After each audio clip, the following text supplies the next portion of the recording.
Question and answer portion. May we invite our media friends, no? Pakiusap lang, can we limit all the questions dito sa event natin? Okay, thank you. Go ahead. Sino? Good morning, Big Suminta of Net 25. I would like to address my question to General Maranan. Sir, regarding the security preparations, can you be more specific? Kasi 200 PNP personnel.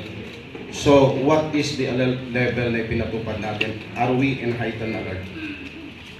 Thank you, Vic, sa question.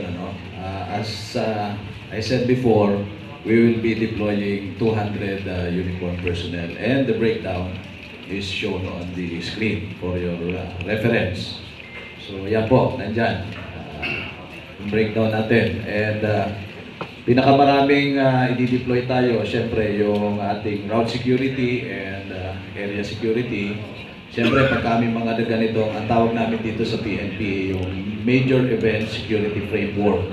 So, we have a template preparation for this, and this is the minimum requirements of deployed personnel because this particular event ay pasok doon sa parameter na major security framework na ginagamit natin kasi ito major event ito ng isang city.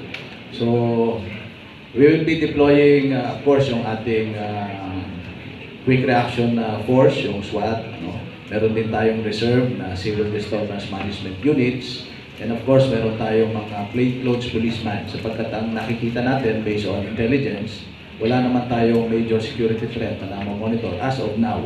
But siyempre, nandyan palagi yung threats ng mga pickpockets, salisi. So, we'll be deploying plainclothes policemen and days before, ginagawa na natin yung saturation drive operation to flush out those elements para pagdating ng D-Day, medyo malinis na tayo dun sa area. And the ground commander in this particular activity is Lieutenant Colonel Abinido, the station commander of the Station 1. But of course, he will be supervised by Camp Karina. Okay, thank you, sir. Thank you.